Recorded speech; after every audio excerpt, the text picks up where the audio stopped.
केंद्रीय पूल में अनाज का स्टॉक 6 साल के निचले स्तर पर पहुंच गया है, जिस वजह से सरकार के लिए आने वाले दिनों में राशन की सप्लाई को लेकर के चुनौतियां बढ़ सकती हैं। भारतीय खाद्य निगम के आंकड़े बताते हैं कि 1 अगस्त तक केंद्रीय पूल में गेहूं और चावल का कुल स्टॉक 523.35 लाख टन दर्ज किया गया है, जो कि 2017 के बाद अगस्त की शुरुआत का सबसे कम स्टॉक है। 2017 में 1 अगस्त को केंद्रीय पूल में 499.77 लाख टन गेहूं चावल का स्टॉक दर्ज किया गया था। पिछले साल की तुलना में इस साल अगस्त की शुरुआत में स्टॉक करीब 22 लाख टन कम है।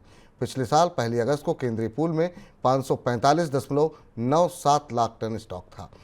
अब सर, अनाज के भंडार में जो इस तरह की कमी देखने को मिली है, उसका असर क्या कुछ देखने को मिल सकता है? विपुल, ये खबर खासी चुनौतीपूर्ण है और इस समय इस पे लगातार मनी सेंट्रल में चर्चा भी कर रहे हैं। अनाज भंडार में कमी खाद्य सुरक्षा, फूड सिक्योरिटी के हिसाब से शायद उतना बड़ा चैलेंज नहीं होगी, क्योंकि अनाज भंडार में कमी आई है।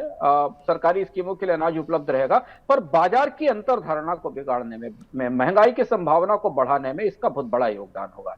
और भारत में सरकार का अनाज भंडार और सरकार की खरीद एक किस्म का बफर कुशन होती है, जिससे कि बाजार में कीमतें कम करने में मदद मिलती है। पिछले 1 साल हमने देखा कि किसानों ने बाजार में गेहूं की मांग और अनाजों चावल की मांग को देखते हुए सरकार को अनाज बेचा ही नहीं। सरकार ने एमएसपी भी बढ़ाया और इसके बाद भी सरकार को पर्याप्त अनाज नहीं मिला। उसका असर में अनाज भंडार कम होने के तौर पर दिखाई दे रहा है। अभी सरकार की जो कमिटमेंट्स है, चाहे वो मुफ्त अनाज बांटना हो वो भी जारी है। बाकी जो सिक्योरिटी और रिजर्व्स के लिए और स्ट्रेटेजिक जरूरतों के लिए अनाज की जरूरत है, वो भी उपलब्ध है। अनाज का भंडार फिर भी कम हो गया, जबकि सरकार ने गेहूं का निर्यात पिछले साल रोक दिया था, चावल का निर्यात इस साल रोक दिया। उसके बाद भी भंडार में कमी नहीं आई। यहां से 2 बड़े विकल्प बनते दिखाई देते हैं। बाजार में महंगाई की अंतर्धारणा को संभालने के लिए सरकार को आयात खोलना होगा। ये इशारा उस तरफ जा रहा है, दिशा उस तरफ जा रही है, जहां भारत को दुनिया का बड़ा अनाज उत्पादक होने के बाद भी अनाज आयात करने की नौबत आ सकती है। इसलिए नहीं कि सरकार के भंडार में अनाज की कमी हो गई, बल्कि इसलिए कि सरकार के अनाज भंडार की कमी को पूरा करके बाजार में महंगाई की संभावना को सीमित किया जा सके। एफसीआई भी इंपोर्ट की सिफारिश कर चुकी है, ऐसी खबरें आई थी। सरकार भी इस कोशिश में है कि G2G लेवल पर, गवर्नमेंट टू गवर्नमेंट लेवल पर इंपोर्ट किया जा सके, या फिर इंपोर्ट ड्यूटी में कटौती की जा सके। थोड़ा असंगतिपूर्ण है कि भारत में फसलें खराब नहीं हुई हैं, ऐसी ना अनाज ना कोई बड़ा फसल पर संकट आया है, पर बाजार की मांग और आपूर्ति की तस्वीर इस तरह बदल गई है कि भारत में अनाज की महंगाई जो शायद कभी नहीं होनी चाहिए थी, वो एक किस्म से स्थायी जैसी हो गई है पिछले 1.5 साल के भीतर। जी, और ये जो आप असंतुलन बता रहे हैं सर, इसका महंगाई से क्या रिश्ता है? महंगाई पे किस तरीके का असर पड़ेगा? क्योंकि हमें ये दिखाई दे रहा है 2 चीजें अभी मौजूदा परिस्थिति में। अगर आप भारत के सीपीआई के खुदरा महंगाई के आंकड़े को करीब से देखें, तो उसमें जो अनाज की इन्फ्लेशन है वो 12% से ऊपर है और लगातार पिछले 1 साल से ऊंची बनी हुई है।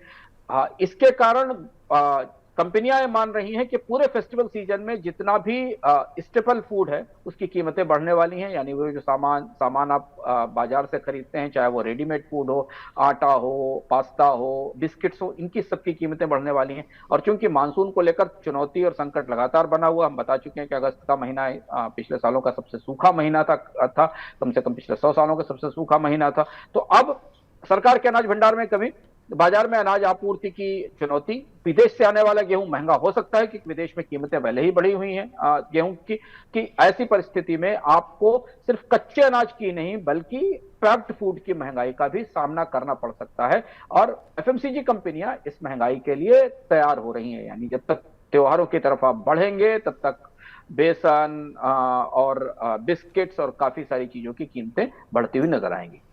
चलिए, तो महंगाई जो है अभी आने वाले समय में अभी आपको और परेशान कर सकती है, और कार्यक्रम की जो हमने शुरुआत की थी वो दवाओं की महंगाई के साथ की थी। अब अनाज की महंगाई भी जो है किस तरीके से, और लगातार हम आपको बता रहे हैं किस तरीके से अनाज की महंगाई बढ़ सकती है।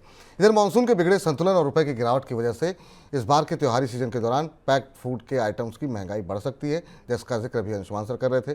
कंज्यूमर स्टेपल कंपनियों का मानना है कि मानसून के बिगड़े संतुलन की वजह से खरीफ उत्पादन प्रभावित हो सकता है, जिस वजह से आयात पर निर्भरता बढ़ेगी और रुपए की कमजोरी की वजह से आयात महंगा पड़ेगा, जिस वजह से कंज्यूमर स्टेपल की महंगाई बढ़ सकती है। अब तक बीते मानसून सीजन के दौरान देश भर में सामान्य के मुकाबले 7% कम बरसात हुई है। खासतौर से अगस्त के दौरान बरसात की कमी बढ़ी है।